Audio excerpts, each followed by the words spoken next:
This is the bridge that connects Hindmarsh Island to the mainland in Goa. You'd never think that an object that connects could be the cause of so much division.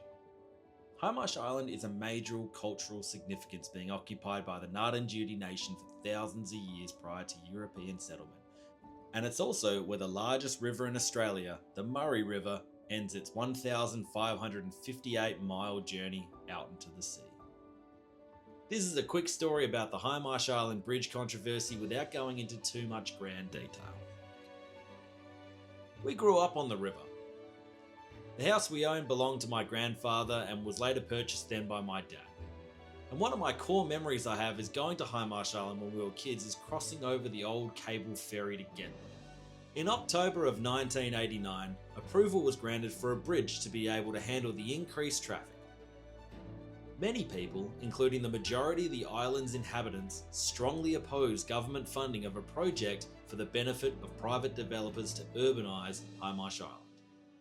In 1994, a group of Ngarrindjeri women objected on the grounds that the site was sacred to them for reasons which could not be publicly revealed, referred to as secret women's business. In May of 1995, the media and politicians aired the claims that the secret women's business must have been fabricated by the dissident women and coined as a hoax for the purpose of obtaining protection under the Aboriginal and Torres Strait Islander Heritage Protection Act of 1984.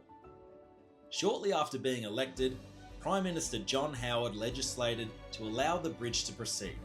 The Hindmarsh Island Bridge Act of 1997 removed protections granted by the Heritage Protection Act to the construction of the bridge. The 320-metre bridge spanning between Hindmarsh Island and Goa was completed and opened on March 4th, 2001. The story spread quickly and is still today known as an Australian legal and political controversy that involved the clash of local Aboriginal Australian sacred culture and property rights. After years of court cases from both the Ngarrindjeri elders and also the developers, on July 7th of 2010, a ceremony at the foot of the bridge, the Government of South Australia endorsed the findings that the secret women's business was in fact genuine. Ngarrindjeri elders then led a symbolic walk across the bridge. Elders now believe it is acceptable for the Ngarrindjeri people to use the bridge to gain access to their lands and waters, but culturally and morally, they still reject the bridge.